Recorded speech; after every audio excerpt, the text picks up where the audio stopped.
İşgal edilmiş en kıymetli topraklarına selam olsun. İlk kıblemiz Mescid-i Aksa'ya, mukaddes beldemiz Kudüs'e selam olsun.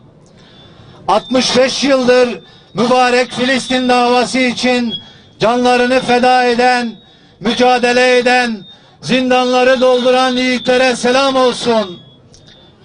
Selam olsun onları yetiştiren anne ve babalara. Selam olsun eşlerini şehit vermelerine rağmen izzetle, onurla direnişlerini sürdüren mümine bacılara ve selam olsun mustazaf Filistin halkına. Kudüs günü evrensel bir gündür. Sadece Kudüs'e özgü bir gün değildir. Mustazafların müstekbirlere karşı direniş ve başkaldırı günüdür. Amerika ve diğer zorba devletlerin zulüm ve baskıları altında bulunan milletlerin bu zulme karşılık verme günüdür. Bugün mustazafların müstekbirlere karşı durmak için imkanlarını hazırlayıp teçhizatlarını, donanımlarını ve zalimlerin zulüm düzenlerini yıkmaya azmetmeleri gereken bir gündür. İslam'ın gerçek evlatları bugün Kudüs günü olarak bilir ve bu cihette yapılması gerekenleri yaparlar.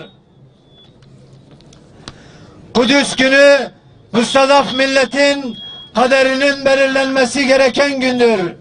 Bütün müstekbirlere mustazafları rahat bırakmaları ve çekilip köşelerinde oturmaları için ihtarda bulunulması gereken gündür.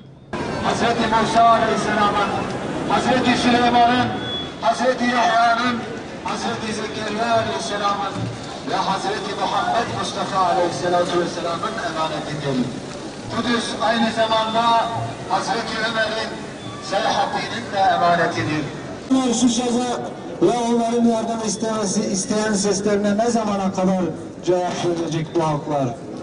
İsrail 5 yaşındaki Filistinli çocuğu bile İsrail kahrolsun! İsrail kahrolsun! İsrail kahrolsun! İsrail! Kudüs yemek arasına Mısır'da darbe teklif edilmiştir. Onun köyleri yıkmaya başlamaları amaçlarını açıkça ortaya koymaktadır.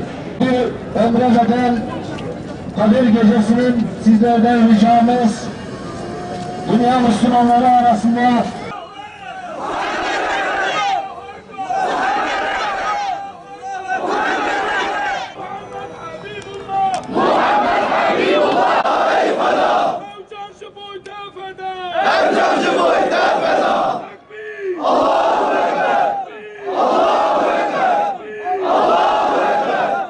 ümmeti Muhammed'i nusretinle perverde eyle ki istilacı Siyonistleri Kudüs-i Şerif'ten ve Filistin topraklarından atalım.